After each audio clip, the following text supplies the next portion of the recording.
हर हर महादेव। हरे कृष्णा। आप सभी का दिन मंगलमय और शुभ रहे। आज हम सुनाने जा रहे हैं हिमालय का विवाह। सती ने यज्ञ में अपना शरीर त्यागने के पश्चात हिमालय के घर जन्म लेने का विचार किया, क्योंकि शिवलोक में स्थित मेनका ने सती देवी के लिए आराधना की थी। इस कारण सती मैना की पुत्री बनी और इस जन्म में उनका नाम पार्वती हुआ। नारद जी बोले, हे ब्रह्मा जी, मुझे मैना की उत्पत्ति, विवाह आदि के विषय में जानकारी प्रदान कीजिए। ब्रह्मा जी ने बताया, उत्तर दिशा में हिमालय नाम का एक राजा था। वह श्रेष्ठ पर्वत की समस्त समृद्धियों से युक्त था। वह तेजस्वी था। उस पर पर्वत का दिव्य रूप ऐसा था जैसा श्री हरि का रूप संत जनों का प्रिय है। वह शैलराज हिमालय कहलाता है। राजा हिमालय ने अपने वंश की वृद्धि के लिए विवाह करने की सोची। सभी देवता मिलकर पितरों के पास जाकर बोले, आप देव कार्यों हेतु अपनी पुत्री मैना का विवाह हिमालय के साथ कर दें। इससे सभी का भला होगा और देवताओं के रास्ते में आने वाली आपत्तियां नष्ट हो जाएंगी। पितरगणों ने अपनी पुत्रियों के श्राप की बात का श्रवण करके मैना का विवाह पर्वतराज हिमालय से कर दिया। उस विवाह में ब्रह्मा, विष्णु, शिव आदि सभी देवता शामिल हुए। विवाह उत्सव के पश्चात सभी देवता मुनिवृंद शिव पार्वती का ध्यान करके अपने अपने लोकों को प्रस्थान कर गए। ब्रह्मा जी ने बताया, हे नारद, मेरे पुत्र दक्ष के 60 पुत्रियां उत्पन्न हुई हैं। उनमें से सवदा नाम की पुत्री का विवाह पितर सवरों के साथ हुआ। उसने 3 कन्याओं को जन्म दिया। बड़ी पुत्री का नाम मैना, मंजली कन्या का नाम धन्या और सबसे छोटी कन्या का नाम कलावती था। एक बार तीनों कन्याएं श्वेत द्वीप में भगवान श्री हरि के दर्शन करने गई। उस समय वहीं बड़ा भारी उत्सव मनाया गया। उसमें सनकादि ऋषि भी आए। सनकादि ऋषि के आने पर उनका स्वागत करने के लिए सब लोग खड़े हो गए, परंतु ये तीनों बहनें खड़ी नहीं हुई। इस पर सनकादि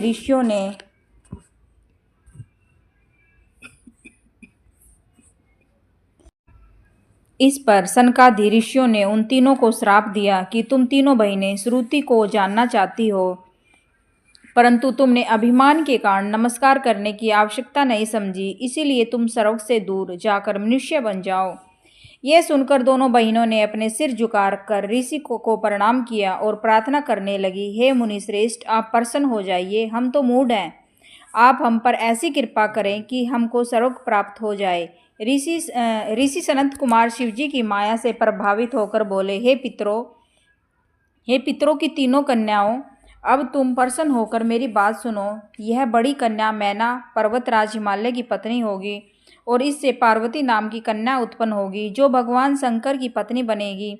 दूसरी कन्या धन्या राजा जनक की पत्नी बनेगी। इससे महायोगिनी लक्ष्मी स्वरूपा सीता जी उत्पन्न होगी, जो भगवान श्री राम की पत्नी बनेगी।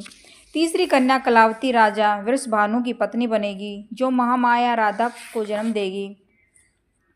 मैना को पार्वती का वरदान प्राप्त होगा, वह कैलाश तक जाएगी। तुम तीनों पितरों की कन्या होने के कारण पृथ्वी पर ही स्वर्ग के विलास प्राप्त करोगी। इस प्रकार कहकर मुनिराज सनकादिक अंतर्ध्यान हो गए। इसके पश्चात ये तीनों बहनें भी अपने निवास स्थान को चली गई।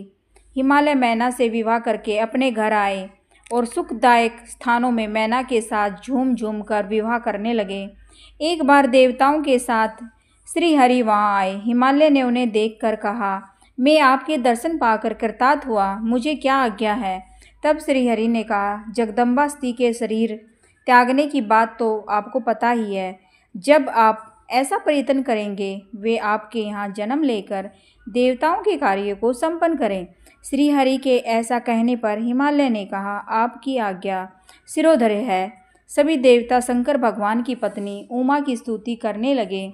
हे माता, आप हमेशा शिवलोक निवासिनी हो, सर्वदा शिवजी की प्रिय हो। हे माता दुर्गे, हम सब देवता आपको प्रणाम करते हैं।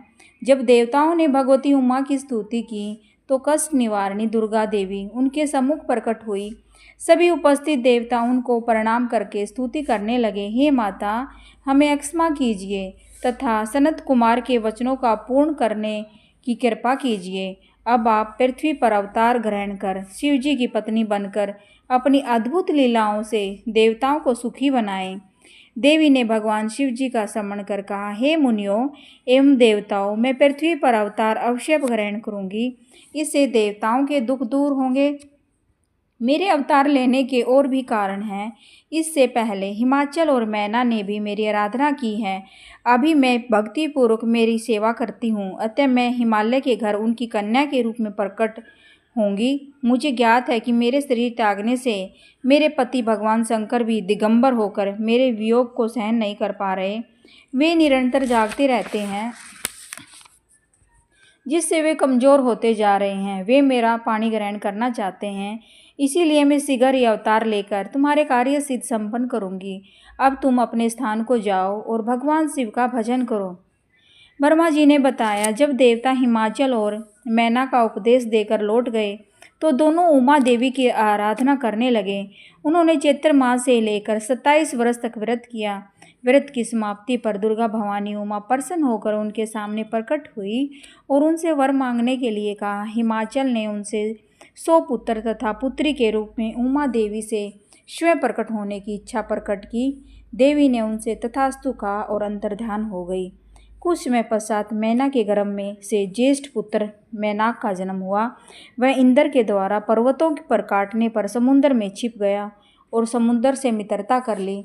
हिमाचल तथा मैना दोनों ही देवी उमा और भगवान शिव के ध्यान में लगे रहते थे। उत्तम समय पर मैना रानी ने गर्भ धारण किया और समय आने पर सती प्रकट हुई। उमा भी कन्या के रूप में प्रकट होकर सांसारिक जीव की तरह रुदन करने लगी। कन्या के रुदन को सुनकर सब खुश हो गए और उनका नामकरण संस्कार हुआ तथा उनके प्रकार के दान आदि वितरित किए गए। देवी जगदम्बा भी नाना प्रकार की क्रीड़ाएं करने लगी, युवती बन गई। एक दिन भगवान शिव जी की प्रेरणा से हिमाचल के घर आए। हिमाचल ने तुम्हारा आदर सत्कार किया और कन्या के भविष्य के विषय में पूछा। तुमने बताया कि कन्या बहुत ही भाग्यशाली है, परंतु इसका पति दिगंबर, निर्गुण, काम वासना रहित, भोगी, माता पिता से हीन और अभिमान रहित और साधु वेशधारी होगा। तुम्हारी यह बात सुनकर हिमाचल और मैना बहुत दुखी हुए, परंतु हे नारद, तुमने उनका आश्वासन दिया कि ये सभी लक्षण शुभ हैं, क्योंकि भगवान शंकर इसके पति बनेंगे। इसलिए पार्वती को शिव जी की प्राप्ति के लिए तप करना होगा।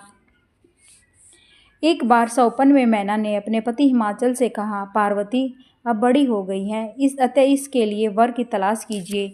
हिमाचल ने मैना से कहा, नारद जी की बात कभी झूठी नहीं हो सकती। पार्वती ने शिव जी की तपस्या करने को कहा। यह सुनकर मैना की आंखों में आंसू आ गए। वे पार्वती की कोमलता और देखकर बहुत दुखी हुई। पार्वती बोली, हे माता, मैंने आज प्रातःकाल ब्रह्म मुहूर्त में एक सौपन देखा।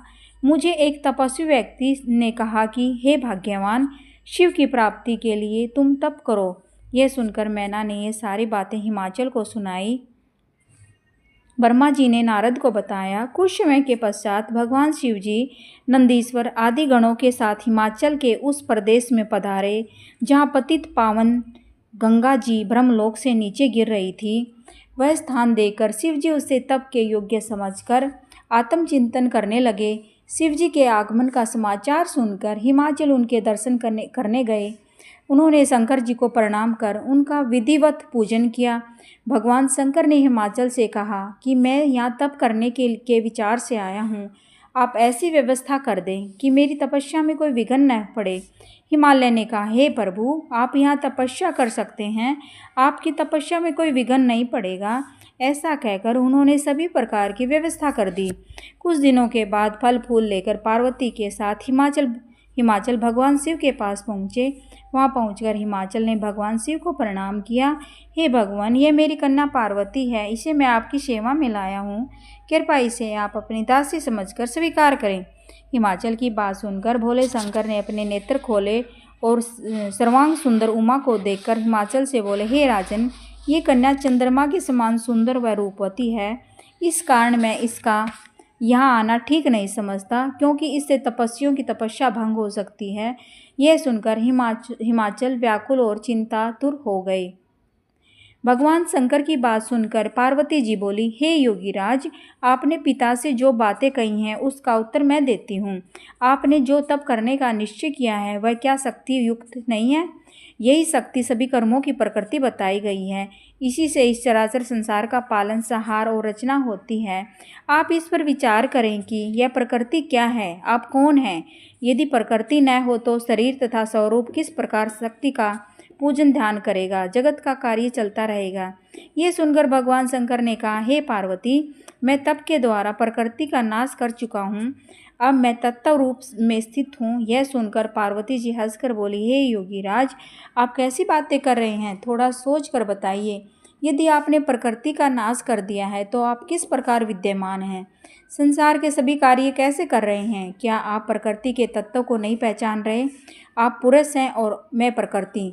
आप मेरी कृपा कर ही सगुण होकर निष्ठावत हैं, नहीं तो आप किसी भी कार्य को करने में समर्थ नहीं हो सकते। यह सुनकर शिवजी बोले, हे हिमाचल कन्या, यदि मैं माया रहित परमेश्वर हूँ तो तुम श्रद्धापूर्वक मेरी सेवा में तत्पर हो जाओ। और हे हिमाचल, हम तप करने की इच्छा रखते हैं। तुम्हारी यह कन्या चाहे तो प्रतिदिन हमारे दर्शन करने आ सकती है। उसी दिन से शिवजी प्रतिदिन शिवजी के दर्शन करने आने लगी और पूजन करने लगी। प्रतिदिन चरणामृत लेने आने लगी। इधर तारकासुर के डर से पीड़ित हुए मुनि और इंद्रादि आदि देवता ब्रह्मा जी से बोले, कोई ऐसा उपाय करो जिससे शिवजी पार्वती को ग्रहण कर ले और हमारा कार्य सिद्ध हो जाए। इस कार्य के लिए देवताओं ने कामदेव को भेजा, परंतु शिवजी पर उसका कोई भी प्रभाव नहीं पड़ा। उल्टे शिवजी ने उसे भस्म कर दिया। हरे